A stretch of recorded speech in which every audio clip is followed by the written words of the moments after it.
Hey everybody, I'm Dee Lisa. I am the dream doula for women. I help them live their best life. Yeah, I'm Don Ollsin, live in the Pacific Northwest, and I run a wisdom and wellness community. And before we hit record, he was telling me that he's quite a polymath, like many of us listening, which if you don't know what that means, you have a lot of different skills. So why don't you list off some of the things you've studied and done up until now, and then we'll find one or two to tune in on. First of all, I want to make a difference between a polymath and a multi-potentialite. A polymath is extremely accomplished, usually in a lot of things, like Hmm. Leonardo da Vinci, or because I studied it and then I read these books of people who have 50 master's degrees, so Right. but definitely a multi-potentialite. And so, going backwards, the recently I went and got my master's degree in environmental communication and education. And I'd never been to university before, and that was age 65. And prior to that, since I had owned a restaurant when I was younger and worked in a restaurant a long time ago, I went and got my culinary degree. So that was just a few years before that. And then my 50s, and this is all the time that I'm still teaching and running my community and doing my herbalism and shamanism and, you know, Ayurveda. But then I went and got I love to scuba dive, so I went and got my certification as an instructor. So what multi-potentialites are, they have a breadth of interest, but they also can go deep too. So it's like, and they're very avid learners because they love to learn. They're addicted to learning. It's both a curse and a blessing because we live in a specialist culture. And if I Mm. only stayed specialized, I would have been fine.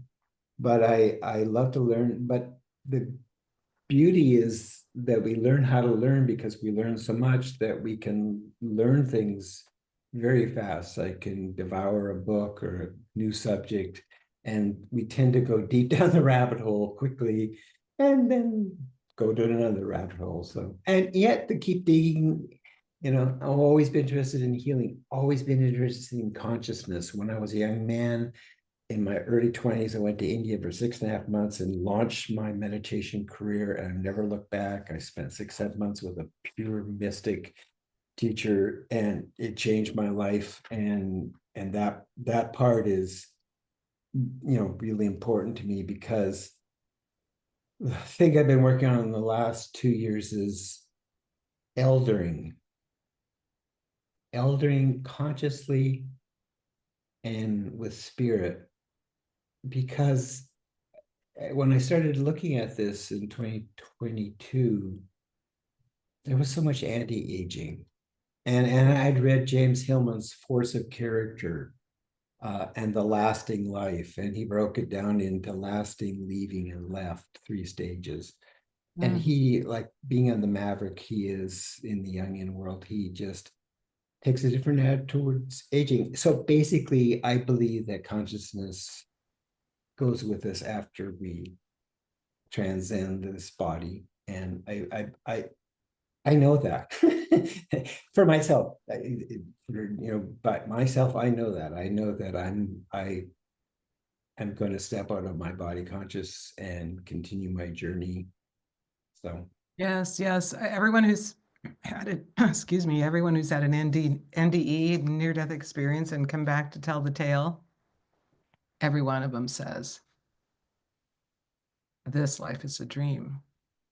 And it's like waking up from a dream. And then they're like, oh, I remember this. I was here before. So, yeah, here we are in these bodies, aging. Oh, I moved from Seattle to Southern California. There's an anti-aging world that I I bet, wasn't I even bet. aware of here. It was like you are tightened and puffed and plumped, and it's hard for me not to just go, what are you doing? What have you done? And the other sad thing I see, I mean, I think it's sad to try to make your body look young when you're not young anymore.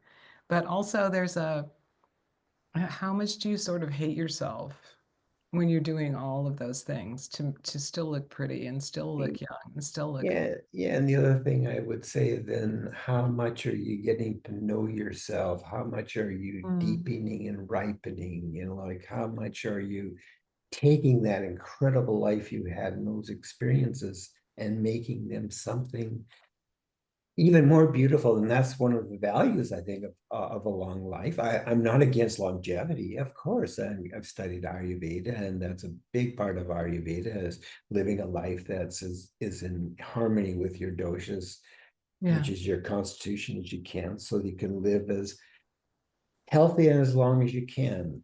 yeah, But at the same time, there's a beauty in leaving. There's a beauty in lasting. Hillman has a chapter called "The Last Time." When's the last time you're going to watch a sunset? When's the last time you're going to, see your grandchild? When's the last time, you're going to see this friend? So there's a poignant beauty in death and in aging, and there's so many little deaths, like starting with empty nest syndrome, so yeah, many things, parents yeah, leaving. yeah. Well, I think people, that's such a good, interesting concept, Dawn. Is this the last time I'm ever going to do this or that? Some people choose consciously to move into a different kind of life, and they're like, I'm never going to do this again, whatever this. Right, But right. if you're really thinking, like, I'm never going to do it again because I will have passed on, left my Yeah. fine bodysuit, most people only get to that realization if they know that they're terminally ill. And guess what? We all are. Yeah, yeah. We're all That's terminal, and all of yeah, us are yeah, gonna yeah, die yeah. someday. Yeah, But I nobody. remember a friend of mine in Seattle found out he had some kind of terminal cancer, and his wife came home. She couldn't find him anywhere. She's like, "Oh my God, he's dead. Where is he?" Well, he's up on the roof watching the sunset. Yeah, And he's like, "Hey, honey, I'm up here. It's so beautiful." man. Now, this was not a guy who would look at the sunset and say how beautiful it was when he was Mhm. working. And I knew him through his work. He was like a go work, work, work, work, work, work guy. And then he woke up to the beauty of everything, all of the people he loved and the surroundings around him and the food that he could eat. And suddenly everything was magically beautiful because it was the last time, maybe. Yeah, Yeah. yeah, yeah, yeah. It's just a poignant way of framing something so that you can, maybe see somebody that you don't see all the time. Like I have a friend visiting here from Spain, Fun. and I'm in my elder years, so who knows? And maybe this will be the last time I see him, because it's not like a friend I see every week for coffee. And he's like, Yeah. I haven't seen him for years, and so yeah, Yeah. Oh gosh. So, going back to university at age 55, did you do that in person? 65. 65. Did you do that in person? So you went to the classes? Yeah, yes, yes. It had well, it was hybrid. It was online and it was residential. So we did online seminars, modules, and then we met for intensive face-to-face Wow, sessions three that must have times. been fun. It was fun. Yeah, it was beautiful. It was amazing. I met incredible people, and still friends with a few of them, very good friends with one of them and her husband ended up, she got my book. She was the youngest one in the course. I was the oldest one in the course. And so we Mm. kind of polarities connected. And she got a copy of my book, Pathways to Healing, a guide to Ayurveda, Dream Body, and Shamanism, and took it to her husband. And he became a student and also a very good friend. And so I'm in contact with him almost weekly for sure, but sometimes daily. Oh, that's cool. Tell us more about your book. Or do you have more Pathways. than one? Yeah, one of the things I want to say, you said earlier about waking up and having memories, and it's in the book. In grade 5, I was in school, in elementary school, and I remember the teacher saying, these native people and these, older people, they had the wrong thing about the elements, air, fire, water, and stuff. We now know there's, and I'm like, I like woke up, I was going, what's he saying? That's not true. And I went Oh, in, so you instantly disagreed with the I went fifth into a grade. trance in an altered state. I looked out the window and I said, what's he talking about? And I knew nothing whatsoever about elements and natives teachings or anything at that point in my life. so so there was something in me that, oh yeah, it was already connected. And then another thing was interesting. When I was about, I don't know, teenager, my older sister got to babysit me. She took me roller skating with all her friends, and I was, I don't know, 16, 15, I don't know, something like that. And I was sitting in the car waiting for her, and she come up to me, looked in the window, and said, "What are you doing? Meditating?" And I'd never heard the word before. And I went, You're like, what's that? "Oh, what's that?" And then, few years later, I was in India meditating 6 hours a day with a mystic and changing my life. So yeah, so I think that's we're here discovering and unfolding ourselves, Mm-hmm. and we're not putting. It's not we're not just putting things in. There's a real concept in this culture of I got to put that in and that in and that in and that in, as if there's no innate intelligence or innate wisdom or innate knowing. Or yes, obviously you brought some in with you into Yeah, so obviously. even if you didn't know what it was, you knew what you were learning in the fifth grade was wrong. Yeah. Wait a And, minute, and wrong you classroom. I'm in the wrong, I'm in the wrong world here. And you Yeah, also knew uh, that you could relax your mind and wait for your sister.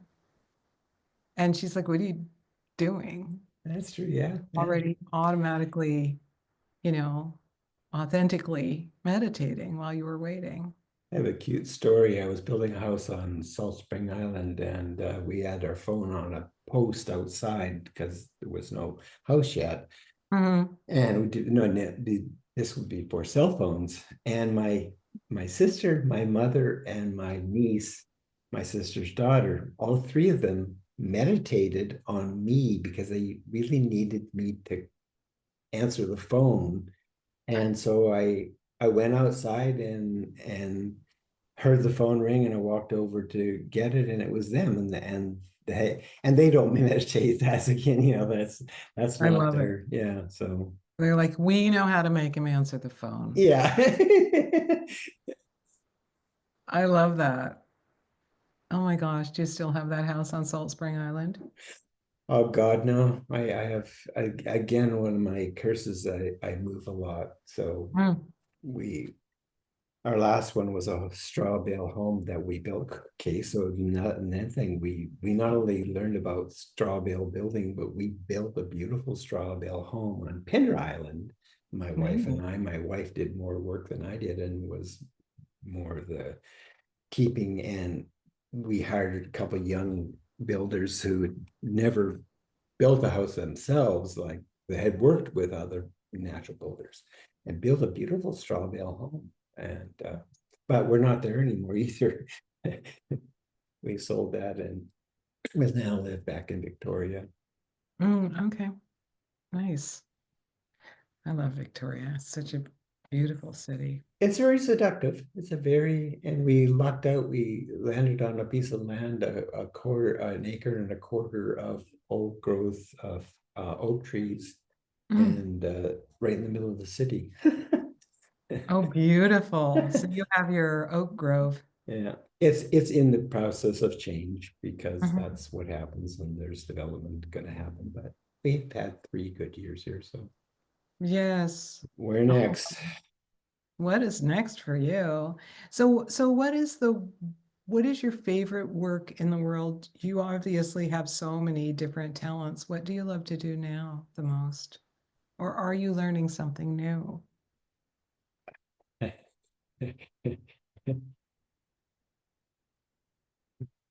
I'd say consciousness. I'd say that's a pretty broad term, but the one I'm loving is Jill Bolt Taylor's. Oh, I had a stroke in 2020.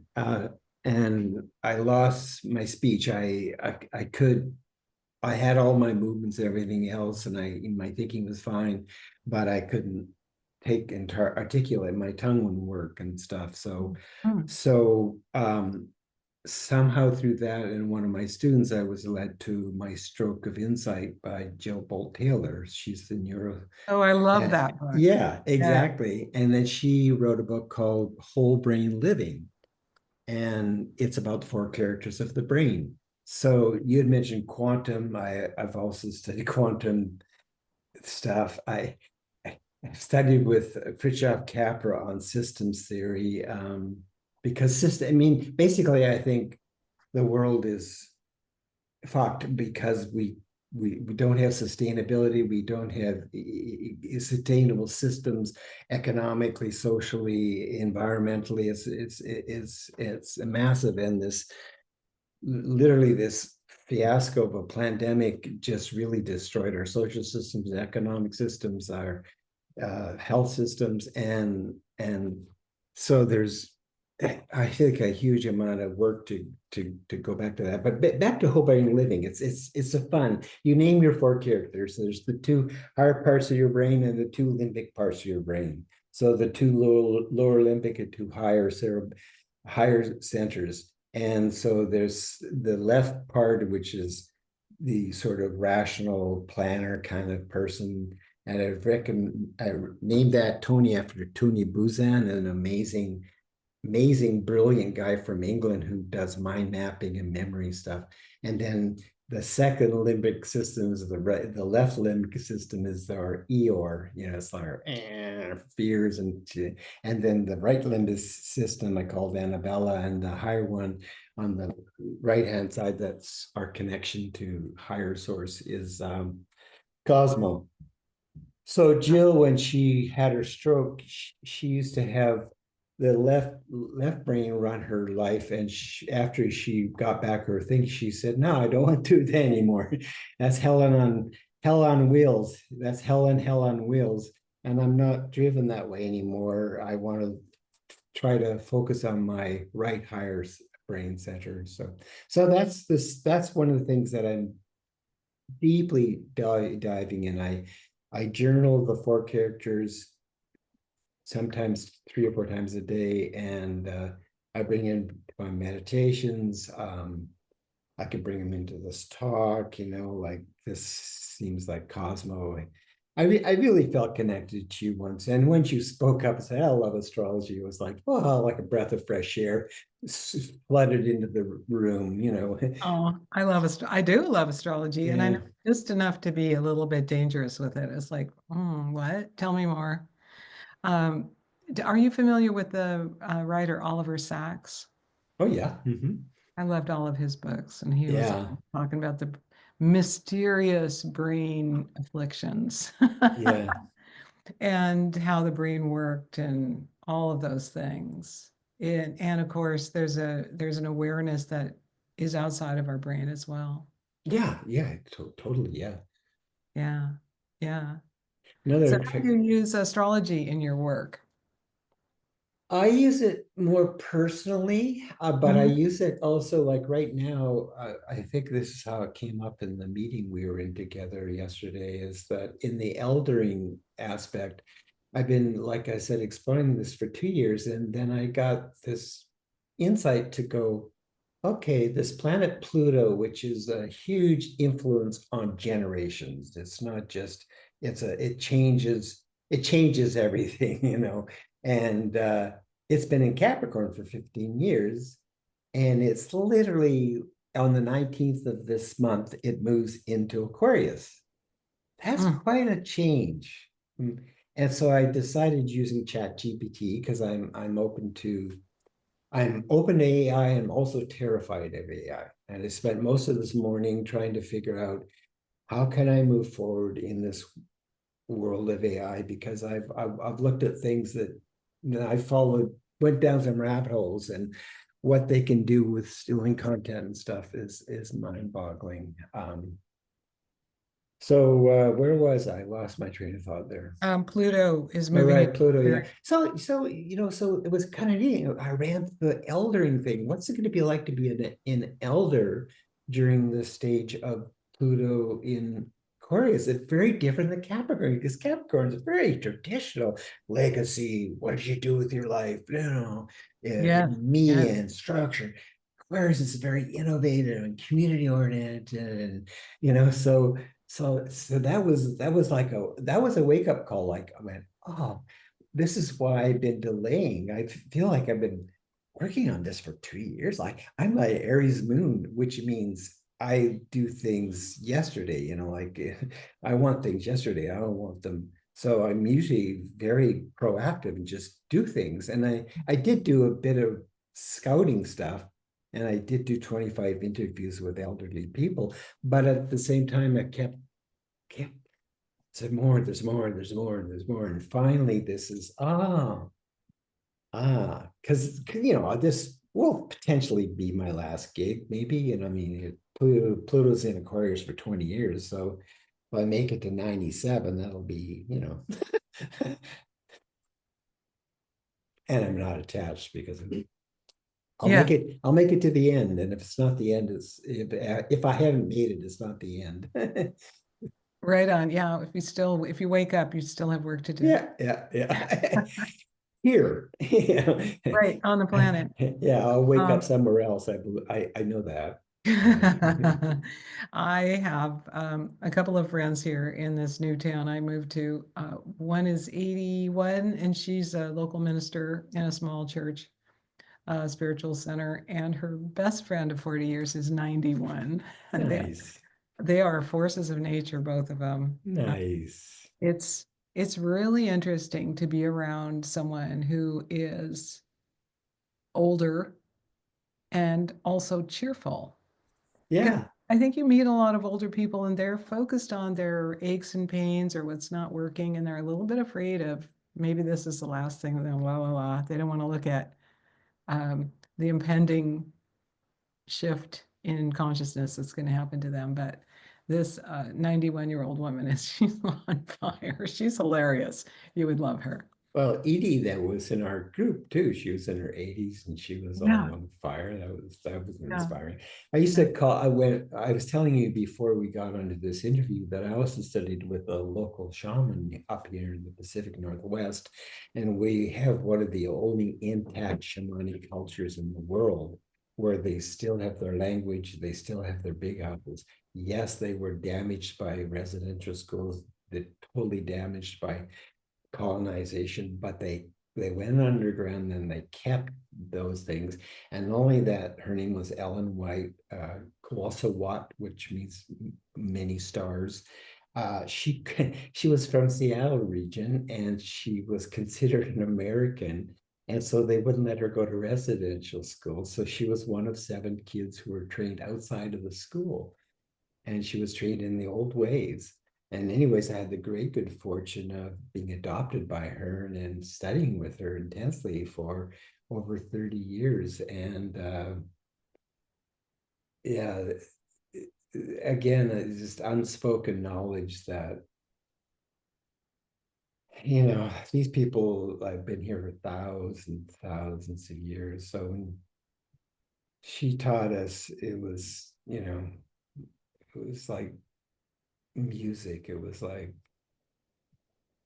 it's so connected. And then we also got to go to the big house.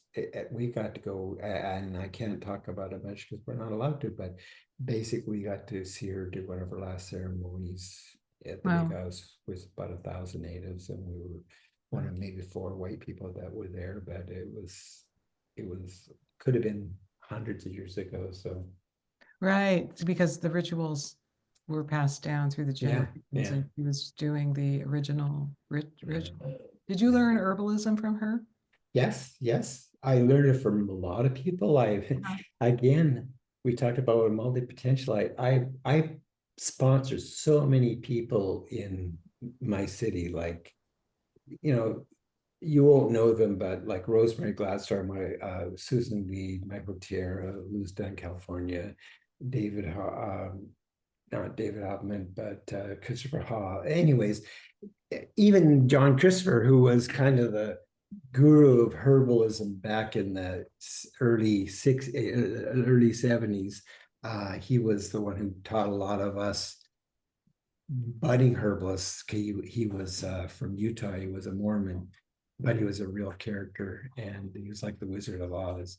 But he School of Natural Healing, it was his book, but he would travel around, and I sponsored him to come here. Um, so Nice. there was another native teacher, Norma Myers, who was a Mohawk, and she lived here in Lurbe with a Salish man. So I studied with a lot of herbalists, but Ellen was a huge component of that. She was always, because she was local, like I was bringing a lot of these people in. She lived in Nanaimo, which is like an hour and a half from here, so I'd see her more often. Nanaimo. That's a cool little town. Yeah, that's yeah. Uh, wow. Yeah, I think there's a resurgence now, or maybe I'm just noticing it more because one of my daughters is studying herbalism and Ayurvedic medicine. And I just see a lot of young people really resonating with that, especially if they have chronic illness Mhm. that the medical doctors are just saying, I can't help you, or just let's just cut this part of your body out, or whatever they're saying. Is not helping them get better. But I think through herbalism and Ayurvedic, you can heal things that Western medicine is confounded by. It's also not soulful. I say this Yes. funny thing, say, did you ever go to your medicine cabinet and pull out of the medicine cabinet your aspirin or Tylenol and put them on your hand and look at them and go, you know, oh, wow, that's so beautiful. Look at those little white pills, you know. But if you go to an oak, you go to a willow tree, which is where aspirin was originally made from, and you attune to the willow tree and hug it and listen to the wind blow through its leaves, you can say, wow, this is so beautiful. And so there's a connection that we've lost with our medicine. The Yeah. medicine, it comes from the land, and I encourage people to grow. As I mean, we right now have a beautiful deck, and my wife grows all kinds of things right out on the deck. You know, the property's not for gardening, but we have our echinacea and our calendula and sweetgrass, and so many plants just in pots on the deck. And Yeah. then you can attune to them. Then you can talk to their spirits. You can talk to your medicine. Do you want to hear a Davis story? I do. But first, Well, first, let me tell you what just popped up for me. I read an article recently about an herbal group, and I'm sorry, I don't remember who it was, but they were going to this land to harvest some plants for their clients. And they all meditated on it the night before. And there was a scientist there studying the plants. And he said the plants shifted their chemical properties between when they started meditating and went to harvest them because they were collaborating with the healers to bring the right medicine. fantastic. Yeah, man. And so, scientifically proven by some dude somewhere that yes, you can commune with the plants and they will. And they respond. They Yeah, like the book I loved was Varela and Maturana, called The San Diego Effect, and the biology of perception, I think, written by Varela. Just, we're biological beings, and plants are biological beings, and we're both emerging together. And that's like life is an emergent phenomenon. It's not something that it is set. It's like I'm responding now and changing in my relationship with you, my relationship with our talk. And the same thing with plants. If we talk to them, just like you're saying, they Yeah. responded the way they can respond chemically, like. Yes, yes. And the opposite, of course, is true. The people that are going out and just ripping up entire sage Oh, plants yeah, to sell to yeah, people for yeah, yeah. clearing their energy, Yeah, there's those plants are not going to bring their power. yeah, so if anybody who's watching this, United Plant Savers is a really good organization to look up, United Plant Savers, because it's in the process of protecting these plants from those people and Mm, letting people know how to do it properly and which ones don't not to take and stuff like that. beautiful. So I'll tell my story because it fit into something you said earlier about beyond the brain, like thinking that. So because we talked about the plants responding chemically. So it's the last evening of class that I'm teaching in Victoria. It's an evening class on herbs. And it's just the most fun group of people. They're like, for some reason, they're just hilarious and just really loving. And it's in 1969 or 60. And well, on the last evening, I usually get people to do a project. It's say we've been together 10 weeks. So the last week, you got to do some kind of little presentation of what you learned. So my very best friend, who's still my best friend after 40 years, Stan, he prepares this plant called Devil's Club, which is a very sacred plant to the native people here. And he does it properly. He burns the devil club and mixes it with bear fat, and he has some feathers and he has the antlers, and he does this incredible. He has us put this bear fat on any pain we have on our body, and he goes around the circle and does this thing. And he's the last presentation of the night. So it's early winter and it's about 10 o'clock at night. And so we say goodbye to everybody and we get in my red truck and we're just about to head home. And I'm in this beautiful, beautiful altered state. And I look over at Stan and he's in this beautiful altered state. And I said, do you want to go home? No, me either. Let's go see my oak tree. And we're right near Beacon Hill Park, which is a big, beautiful park in the middle of Victoria. So we drive into this park. It's late at night, and Victoria's been known as the city of newlyweds and nearly dead. So it's really quiet at night, right? So and it's a weekday. So we're driving into the park and there's fresh snow falling. So we're driving through this winter wonderland and we pull into a parking lot near this children playground and we get out of the truck. It's a van and we start walking down towards my oak tree. I've been communing with the oak tree for 5 years. I've been talking to it, sleeping under it, meditating with it. And all of a sudden, oh, my heart jumps into my throat. And there ahead of me, my tree is lying on the ground, broken over. It snapped Oh, in the wind. And all of a sudden, I see this beautiful blue glow. It's about, I'd say, about 8 feet around, this blue glow. I go, and so I just keep walking towards the tree. And all of a sudden I see this beautiful female form inside this light. She said, I had to call you here to say goodbye. I'm leaving now. I've been freed of this tree. So I wanted to thank you and acknowledge you before I leave. that is beautiful. What's so special about us? I'm not that kind of guy. I'm not that kind of, oh, I see auras every day. I see, day. I'm not. But so it was totally magic. Like it was, okay, thank you. Wow. Yeah. Wow. It's so interesting to think. So anyone listening to this, it's just like open their mind. Like there's a spirit inside the tree.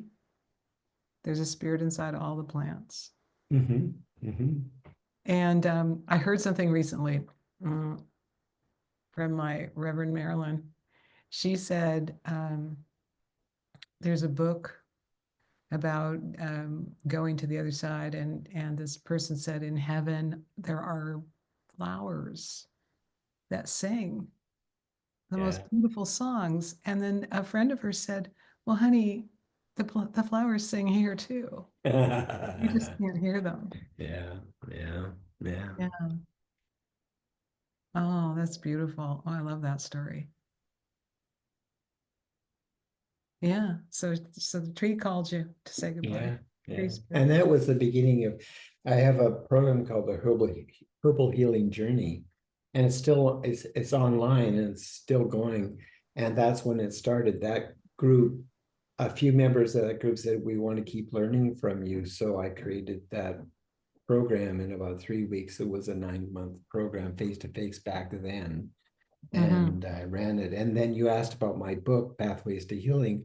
That book was written based on all the exercises that we did during those years, especially in the live classes, because I wrote the book in 1998, published it around then in 2000. And so that book has, about 100 exercises in it, from tuning into plants to working with the 6 tastes to you name it, because it includes dream body, which my friend Stan went on to become a process-oriented psychologist, which is called Dream Body by Dr. Arnold Mindell. So I've been constantly studying dream bodies since I met Stan, and still do.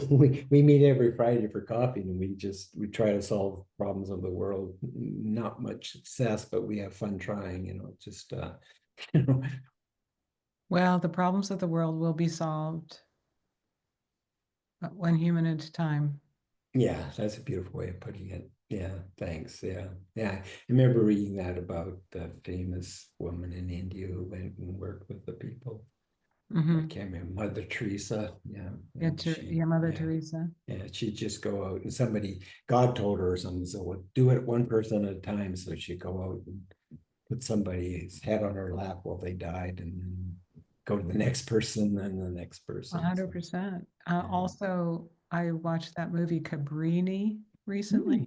haven't If you seen it. haven't seen it, it's about Mother Cabrini, the first saint from the first woman saint.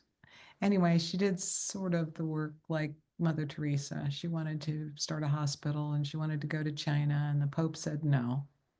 And through all these hardships, he sent her to New York in the early 1900s, and everything was against her. But I'd she love to just see kept that. doing it Thanks. one thing at a time. What platform is it on? I think you have to go to the Angel Network and buy it. Okay. We played it here for a group of people, and I was like, whatever, movie. I'm not gonna. It was so incredible and so moving. Sweet. And just like that, like she's gonna just help one orphan at a time or one sick person at a time, and she's gonna do it anyway. And there's something to be said about just plodding ahead. Yeah, yeah, yeah. Yeah. Yeah. Okay, I didn't ask you about your culinary skills. Are you the main chef at your house now that you? No, actually, my wife's a really good cook too. So that's Okay, that's so one you of our both do. greatest delights. We're both really good cooks. But yeah, no, I just, like I said, I love to cook. So it was um uh oh, no, I can't think of the name right now. Tony, the head chef, is still a friend. Fantastic school. Northwest Culinary School of Vancouver. Okay. Northwest Culinary School of Vancouver. And it's still there, and I think they do more of teaching foodies now than I actually got certified as a culinary chef, but it was a fantastic school. They had enough stoves for all the students, and we all sit in kitchens, and you'd sit in these long tables, like 3 tables, and compare our dishes. So we cooked them. Very, very experiential. We cooked probably 100 dishes in the time that I was there, and yeah, Fun, so fun. There's something beautiful about cooking for people yeah, around and you. even for yourself. I mean, even it's one of the things that going back to Jill Bolt Taylor and the three characters of the brain, it's Annabella, the right limbic system. She really loves to be creative and Mhm. and related and in the here and now, not so that cooking's beautiful that way. And so every day I try to, you know, or especially if I'm having a bad day, I'll I'll cook. I do want to say one thing that I'm really working on that I want to make clear is like I'm sorry to wing, but I didn't want to leave this out. Is I'm really working with, I've worked a lot with somatic healing, with focusing, with somatic experience, and with Peter Levine. But lately, I've been working with David Hawkins and letting go. And if you haven't seen David Hawkins' work, it's an amazing. He wrote the book Power versus Force. Yes. Very magical guy. Very, he's been like a little wild elemental or something, but his book on letting go is about facing this negative emotions and opening up the um, some of the darker aspects. So I don't want to, is it, you live in California, there can be this really new agey kind of glossy thing, and along with aging goes heartbreaks too, and pain and lifetimes of things. So I think a lot of people live lives of quite desperation. I live in a very nice part of town, and I'm not rich, but I live with rich people, and I see them in the pool, and I can see that they're, even though I've befriended a lot of them, even though they're well off, they're still suffering. So it's Isn't that interesting? I just was talking about that yesterday. I interviewed a millionaire for a course I was doing, and the idea was millionaires are just people, ask them these yeah, questions. And you'd be surprised how many friends you have that are millionaires. So I found a stranger to interview. And one of the questions was, what do you think is the most mistaken belief about people that have wealth? And he said that we're happy. He said, I'm not happy necessarily. Having money didn't make me happy. And I have friends who have way, way, way more money than me, and they're not happy. And we see in the society we live in, on the outside looking in, you're like, they've got the house, they've got the wife, they've got the jets, they've got the business is flourishing. And then sometimes they just check out, yeah, kill themselves. yeah. There's a And song by you're just like, Simon and wait a Gar. minute, what is going on here? But yeah, there is a sense of quiet desperation that you can see around you, especially if you live in a dense city population. There are lots of people looking kind of sad or Well, mad or and upset. I think if you're also tuned into the culture, then like that, like Bhutan, you have to have instead of gross national product, you have gross national happiness. So, like we need to be focused on everybody being happy, not just a few rich billionaires running around. And they're not even happy. Yeah, Well, let's make the billionaires happy also.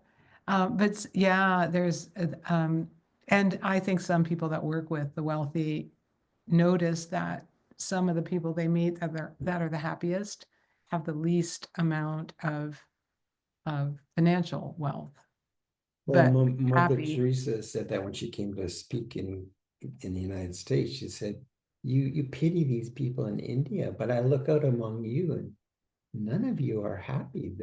You're disconnected from each other, and you Yep. don't have love, and you don't have community. And so, who's So I just want to make a point that I'm not happy. I also, the nice thing with Jill Bolt Taylor is Annabelle is that department. She's more about joy. Hmm. So, and me and my partner are more about deep joy. And so, and we do, and we care about the world. So we suffer with the world. And like I said earlier, I think we're in really bad shape. I mean, we've been in bad shape before, but I think this one's we're really, and it's going to be interesting. I'm really interested to see what happens with this Pluto into Aquarius and AI, because AI is, you know, like I said, I love it and I'm terrified of it. You Well, know, AI, we've let the mystery out of the box. So AI is here to stay, oh yeah, there's and we no might question as well about it. embrace it. Yeah. And Wow. yet respect it too. Like my teacher Ellen White would say, what good is a power if it's stronger than you? Mm. And my teacher in India, Herbal Singh, I was there when there was the moon landing, and he looked at us and said, "You know, the West is so proud of their advancements. Don't they know that civilizations have come and gone on this planet? And back when the Battle of the Mahabharata, that was an atomic war, and we had interstellar communication. So we've advanced many times to this level that we're at now. But he Mhm. said the problem is if we advance faster than our ethics and morals and humanity, then we're in trouble because we have this power, but we don't have the humanity to wield it properly. And Yes. that's what scares me, because it's, you know, a free for all out there who can steal whose work. Now they can take our voice or picture or whatever and, you know, manipulate it. And so, Oh, yeah, that's what I don't want to happen with AI. well, it's I have happening. I have a friend who's a voiceover actor, and she does voices for commercials and cartoons and this and that. And she has a writer with her contract that says they will not use her voice for art to clone it to an artificial intelligence thing. And she said some people don't hire her. They won't sign that writer. Right. Like, no, you're not. This is not what I'm doing.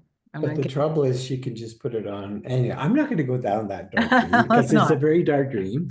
But I was up at 5 o'clock this morning trying to, and you inspired me yesterday when we were talking in the group we were in. And part of it was that the things like that AI, I was thinking, well, what can I offer that is an AI? Well, dreams, the Mm. dreaming body, the psyche, like that's all the things. And then also you know, I was reaching out and wanting to like you, we met at a joint venture thing. So and with this Aquarius thing, I also want to change the way I market and some networking. That's why I'm here with you. So we can feed each other and learn from each other. And I'd like to talk to you off camera about future possibilities of things that we can maybe help each other. But I lost my train of thought. I was just getting stressed Oh, out. but yes, the way we're moving forward and dreams, that's for another. Yeah, if we're going personal, then that's so all the subject, and so we can also be a guide somewhat through this. So what I want to say is that based on the fact that people can steal your stuff, I was using WhatsApp to talk to my granddaughter down in is one of the islands. She's down there doing some work, and they have a beautiful thing where you can just press the camera and record a video. But then we did it with a couple of the friends, and they said, you know, again, that's Zuckerberg and that's not protected. So they recommended Signal, which is created by the guy who did WhatsApp originally. And Signal's much more. So I'm looking at the ways that we can use platforms that are more protected and be less Wow. vulnerable. So I thought WhatsApp was encrypted. Yeah, so did I, but Hmm. encrypted for each other, but Zuckerberg still has access to. You know, so I went And down that then, rabbit and hole then I come yesterday. down to this. I come down to this, Don. I, for the last 5 months, have been trying to get TikTok followers by posting 3 times a day. Now I have 95,000 followers on TikTok and people cloning my account. So there's fake accounts that look like me. Should I be excited about that? There's nothing, I mean, there's a few things I can do to try to make those accounts go away. But it's like, wow, that's just the way it is. If you're gonna Oh go yeah, I there, agree. Yeah, go I'm out not. there and put things up. Yeah, yeah, yeah. I agree. I agree. Yeah, I'm just going to try to be as protective as I can, right.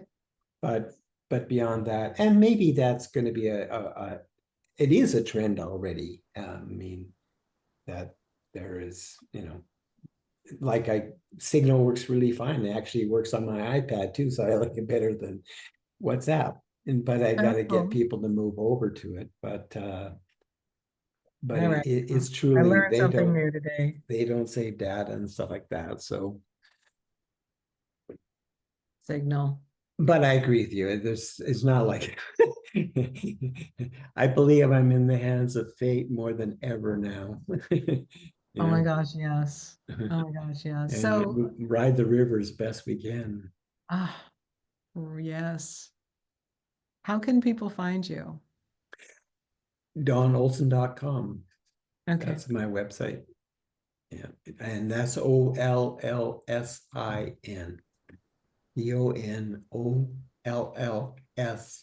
DonOllsin.com. It sounds like Olson, but it's not spelled like a Norwegian or a Swede. No, it was originally my name was Olson, but in the late 60s, I met a numerologist, and he or she did my numerology, and so I changed my name Ooh, to a I'll numerological talk to you name. about that. I know several people have changed their names, including me, and it's a powerful thing to do. Yeah, yeah, It's a yeah. power to do. Yeah, and kind of stand in your power with your new name that has just the right numerology to it. My new avatar name is Sage Firewalker. Ooh, I like that. I did firewalking when it was popular. There was a period of time where they did firewalking workshops. So you'd do a I've bed. I've done the power, I've done the firewalk, I've done the breaking the board, Yeah. all the things you got to With get over your fear and get it, yeah. do it. When Yeah. I did the fireworking, what really convinced me was I was the firekeeper one time, so I made the fire. So I didn't get any inspiration or the hype and stuff like that. And I knew how freaking hot this fire was because I was making it. Right. So when I went to walk, it was like, okay, this is a real test because I'm very tuned into how hot this fire is, and yeah, I did it. And it was fine. Yeah. Yeah. It's very interesting. So, but I think that's a cool fire. I'm not what I say is that we have much hotter fire, like letting fear out of my subconscious after a lifetime of suppressing it is much scarier than walking over fire. Ah, oh, that's so beautifully put. Yes. Humans fear change more than most anything else. And So that's all there is. the only constant is change, Yeah. and yet we fear it. Yeah. We want to just keep the same, keep the same, keep the same, even if it's a terrible thing. Yeah. Such a fine line to walk. Well, Dawn, it's been a pleasure to chat with you. And we talked about so many things. We could make this into like, we could talk 10 times and have 10 different. Yeah. So, so if anybody wants to find him, Don Ollsin, OLLSIN.com, and I'll put that in the show notes, as well as links to many of the books we chatted about. Thanks, Great. everybody. Bye. Thanks. Bye, everybody.